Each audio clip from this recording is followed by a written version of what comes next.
Academy, where we make your dreams come true. So, today we are going to discuss very interesting and very important topic of Class 10 ICSE. That is user-defined functions in Java programming language. In my previous video, I have already discussed related to math class, where I have discussed so many predefined functions of math class. But in this video, we are going to focus that how we can create our user-defined functions. But before discussing related to the creation of the user-defined functions, the first task we need to do, we need to understand what is function. Functions are also known as methods. So, first we will discuss the meaning and then we will see how we can create the function. And then after discussing all the concepts, we are going to discuss some important questions which may come for exam. Okay? So now let's start the content. So the first thing about function is its definition. First thing we know that functions are also known as methods. Now what does this method or function means over here? So functions are the set of executable codes. They are the set of executable codes which are designed for performing specific operations. Okay? Like we can take an example, some predefined examples like print function. The definition of print function states that to print the statement on the screen. Main function responsible for the execution of the code. So here all these functions have their specific task. Okay? Same way we can say that all the functions, whether it's a user-defined or predefined functions, they are the set of executable codes which are designed to perform operations. Specific operations. Clear? So this is the first point about the function.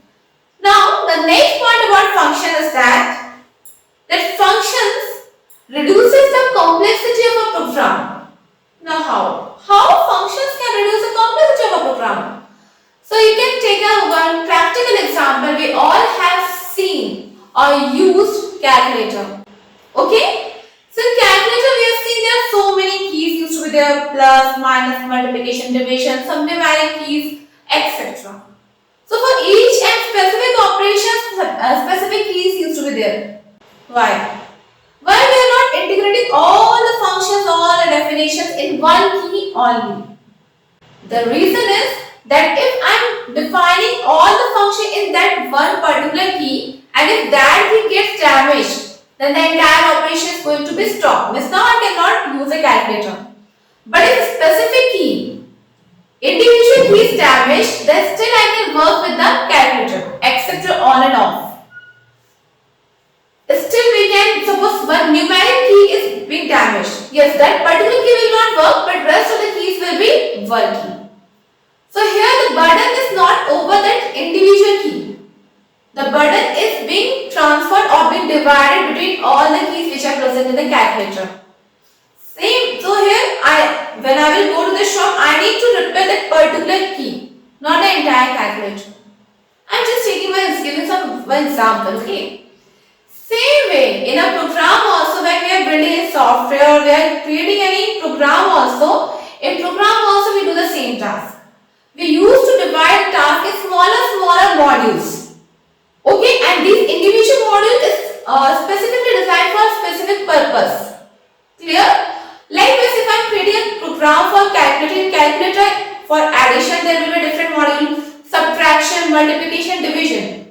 If there is an error in particular module, suppose in addition there is a problem, then the programmer will have to work over that particular module. The programmer don't have to go through the entire code from A to Z. No. The programmer will just go through that individual code in which the error has occurred. So that is the best part about the method, that it reduces the complexity.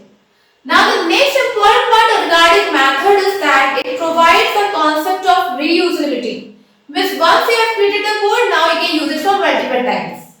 Like we can take example of main function, max function. Its definition is already been given. Now we can use it as many times we need to use it. Depends our requirement. Clear? So this is the next advantage. So it provides the reusability and reduces the complexity. It also hides the details. It also helps us to hide the details, the complex details. Next, very important part of a function is that function needs to be invoked by the user or programmer manually.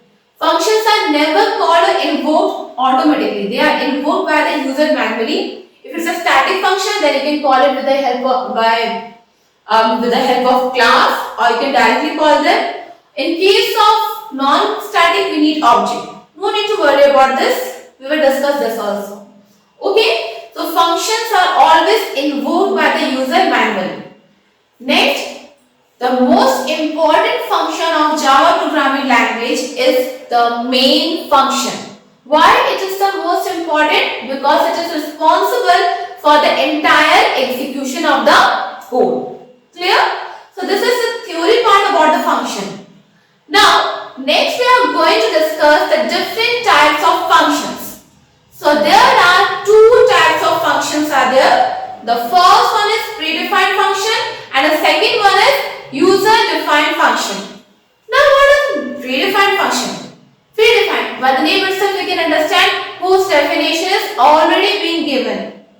We can use it but can't redefine it as per to our requirement. You can take some example of like max function, min function, sqrt function, main function. They all are the examples of predefined functions. The definition is already been given. We can use it but can't redefine as per to our requirement. Clear? Next is the user-defined function. Again, by the name itself we can understand whose definition is going to be given by the user as per to his or her requirement. Okay, so the entire definition is based over the user's requirement in case of user-defined function, whose definition later on also the programmer can change. Clear? So this is the difference between these two types of function. Now we will see one small example of predefined function. So here you can see that I have created one class demo. Okay? In the class I am calling the main function public static void with string args. So here main function is responsible for the entire execution of the code. Fine. Now in the code you can see I am finding the maximum value among two numbers using the function max inside the system.out.println. Max is a static function, that's why we need to call it with the help of max class. So I am writing max.max inside the max function passing two parameters. Okay. So we already know that, or in the previous video also I have discussed that max function can take only two parameters at a time. Clear? So now a max function will be returning the maximum value between the given input. So this is the purpose of the max function. It's a predefined function whose definition is already given. So in the following program we have used main function, print function, max function as a predefined function. Clear? Now let's discuss regarding the user-defined function. So, as I already explained you that user-defined means whose definition is entirely going to be given by the user. So, now we are going to see that how we can create the user-defined functions. Till now we have worked with the predefined function. Now we will see how to work or create the user-defined functions. Clear? So, in case of method declaration, we have to follow a structure, the syntax, or we can say the prototype. So here is the function declaration syntax. Firstly, we use specify the access specifier. Okay. Next is your modifier. Modifier and access specifier both are optional. Okay. Next, we use to provide the data type, or we can say the return type of the function, that is must. Your access specifier and your modifier is optional, but the data type is mandatory. Okay. After that, we used to provide the function name, that is also mandatory. And inside the function name, we used to provide the parameter list, which is optional. Clear? So this is the prototype of the function. Okay? In the following way, we are going to declare the function. Now here you can see the example. I have taken public as a access specifier, then static this modifier, which is optional. Then return type of the function is int, means the function is going to return integer type of value. Then the function name is given as sum, and inside the sum I pass two parameters of integer type. Now, in function when we are passing the parameters, both of the parameters belongs belongs to integer type, but before each and every parameter we have to pass the data type. Like here A and B, both of them belongs to integer type, but still we need to specify the return type or data type of the arguments. Okay? So if you are passing 10 arguments, then before each and every argument you have to pass the data type. Clear? Then we have to close the bracket. So this is the entire declaration of the function. Clear? Now see, if I am simply writing A, like here you can see I am simply writing A. So A means over here it's just a variable. Okay, it is just a variable which is going to hold a single value at a time. In the next line I am writing int A, then two round brackets of first bracket. So now this A, which was previously treated as variable, now it is being treated as a function. Clear? Means if the round brackets are there, it means it is a function. That's why after the main function, print function, we use whatever we write it inside the brackets. Clear? Next, that same variable int A, now I am putting square bracket. Now it is transformed to array. So if we are writing simply int A, it is just a variable which is going to hold on one value at a time. Int A with round brackets, it is transformed to function. Now int with int A square bracket, which means array. So this is the difference between the structure. So see, the definition of A is being changed as per to the structure. So we have to be very careful while giving the structure of the code. Okay, because each and everything is having a proper definition and we have to follow the definition. Clear? So this is all about the function declaration. If your return type is int, then in return type section we pass int. If your return type is boolean is either true or false, then it will be boolean. Okay? So as per to the need, we have to give the return type. But if I don't want to return any value from the function, then instead of int, I will give void. VOID. It is also a keyword which means no return type. Clear? So this is the entire declaration of the function. Clear? Now let's understand each and everything which I have mentioned over here, each and every element which has been mentioned in the function prototype. This entire part is known as the function prototype. Clear? Now the first one is access specifier. Access specifier defines the accessibility of the code. It defines the accessibility of the code, means who can access the code, who have the authorization to access the code.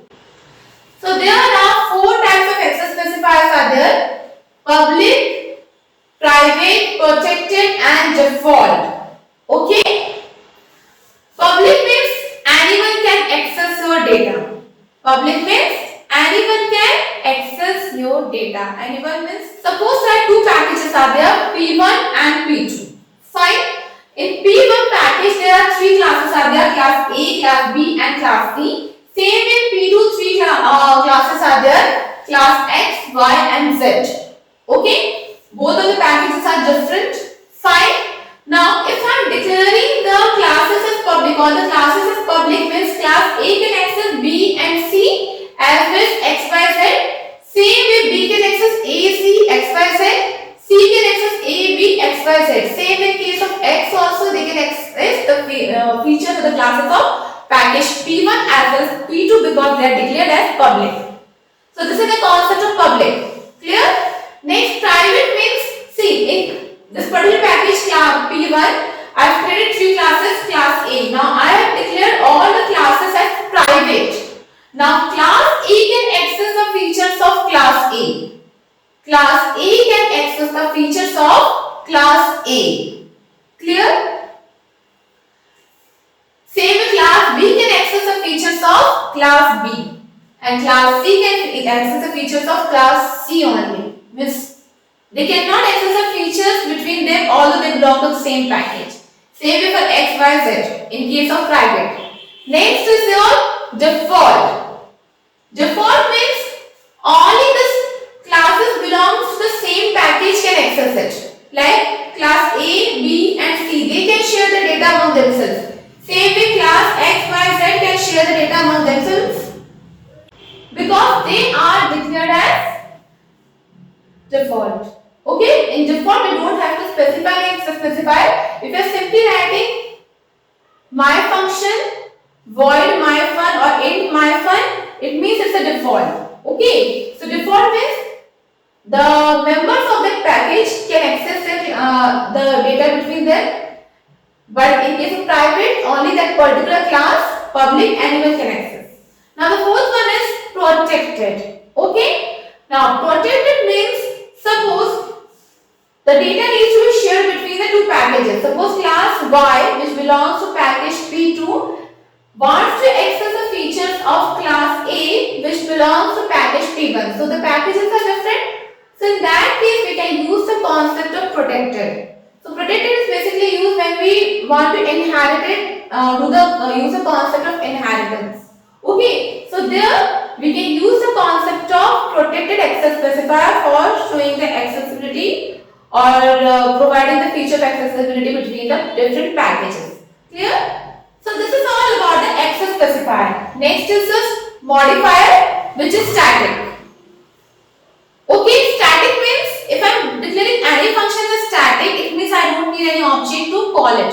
But if it is this static is missing or is not given, it means I need to create the object for calling or invoking that function. Clear?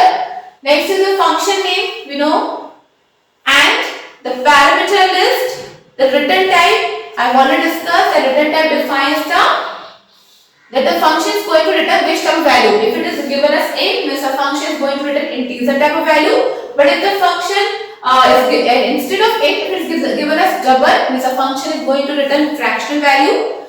But if it is written as void, means the function is not going to return any value. Okay, so this is all about the function signature function prototype. Okay, this is the entire declaration of the explanation of the method declaration.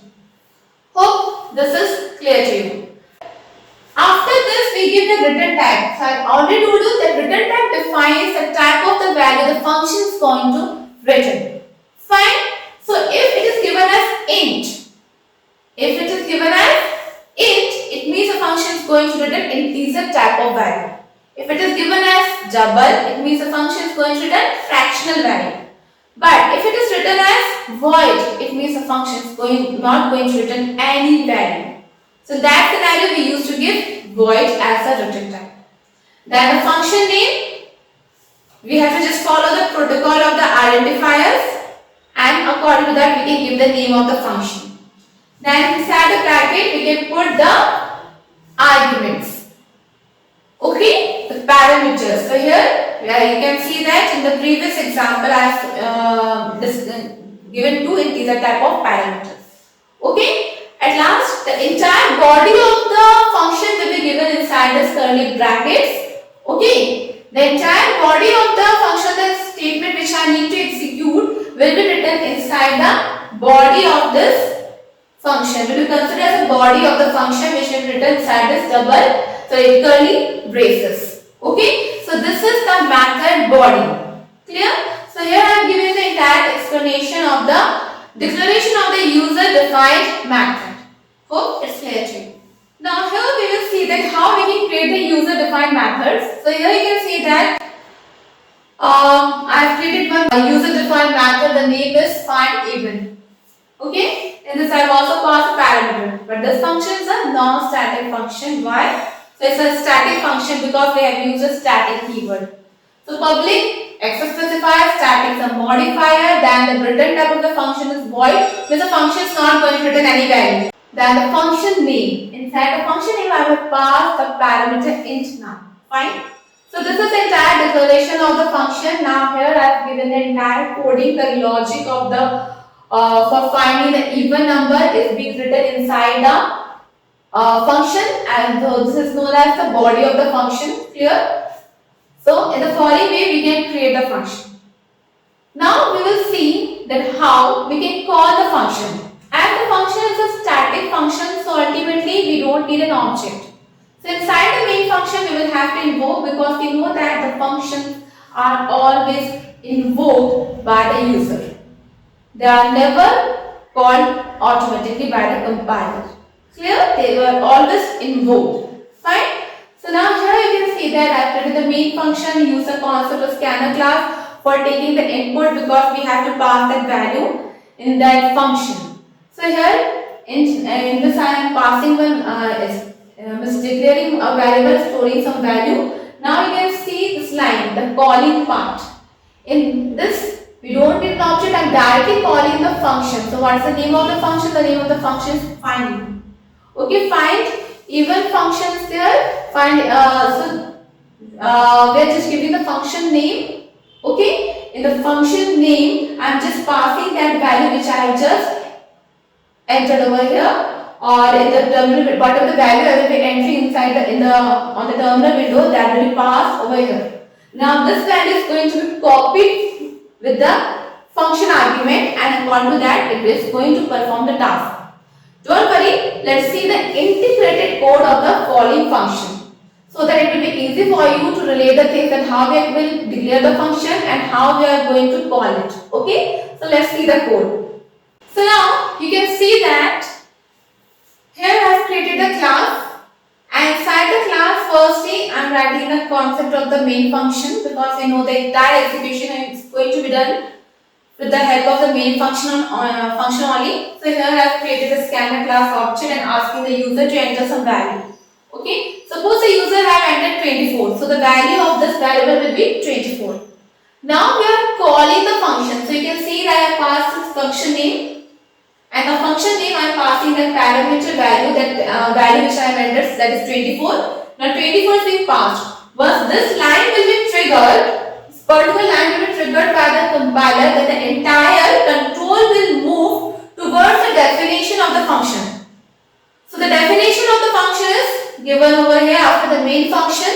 So the control will move towards the definition. Now here the value which we have passed in the main function will be copied in the parameter. Now the value of the parameter will also become 24.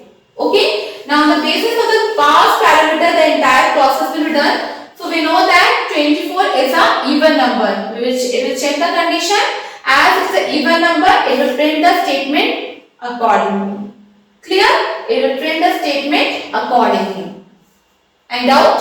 So the following way we can declare the function, we can give the definition of the function as well as we can call it. Clear? So this is the concept of a user-defined function. Fine?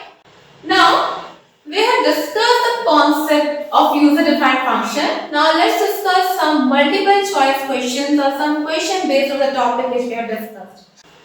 Now, as we have discussed the concept, we have cleared the concept of the user-defined function, how we can declare and define it and call it. Now let's discuss some important questions which can come for exam based over some MCQ questions or essential reason-based questions and some theory questions as well. Okay.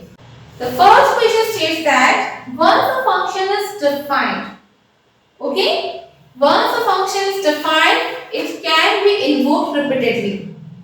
So, what is this feature called? So, this feature is called interface? No. Interface is used in inheritance. Reusability? Yes, it is known as reusability. Okay?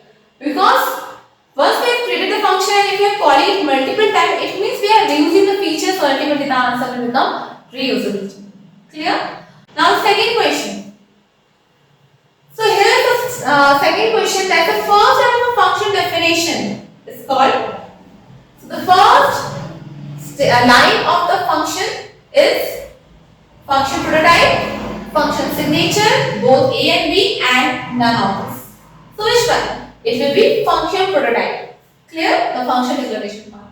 Fine. So this is our second question. Now moving towards our third question. The parameter list of a function is defined as, or it is called as, which option it will be? We have discussed it will be called as function prototype, just the parameter list, okay, not the entire declaration. The entire declaration is known as prototype. Then what will what will we call the parameter list? That will be known as function signature. Okay. Now the next question is question number 4. Now, which one is not a valid access specifier? So we have discussed the different types of access specifiers. So now tell me which one is not a valid. So the answer will be partially.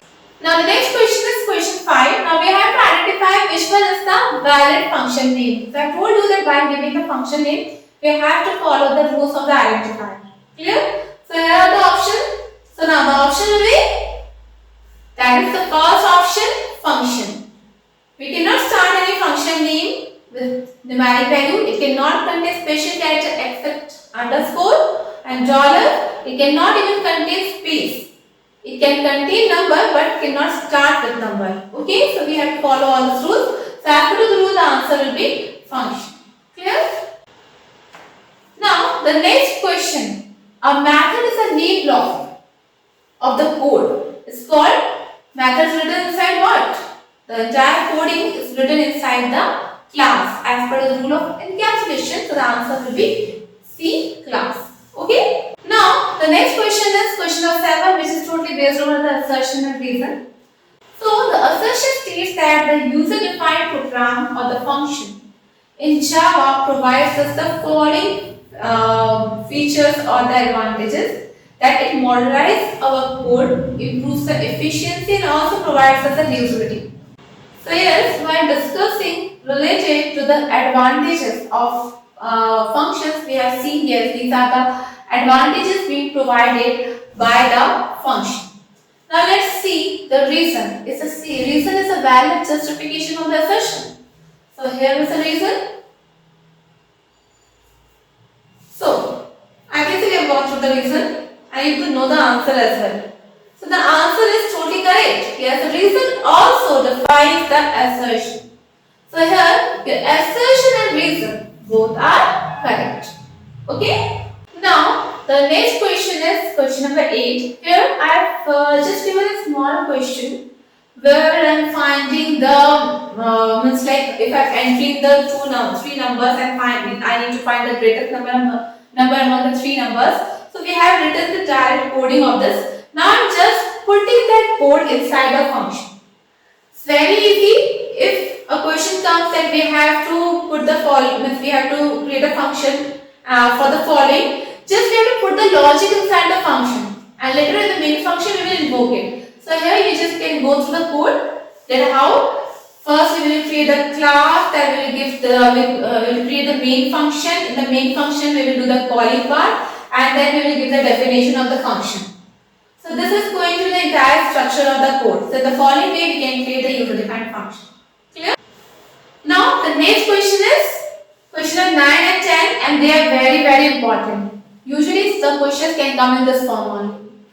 Okay, so here the question number 9 states that we need to create a user-defined, we need to write the prototype, not create function, we need to write down the prototype of the function where the function is taking 3 parameters, 2 of integer type and 1 is of string type. Okay, and the function is returning true and false. So we know that which data type it is, true or false? Yes, that is true. That is boolean. Boolean function returns either true or false because it is totally working over the logical values. Fine. So in the return type of the function we can specify the boolean.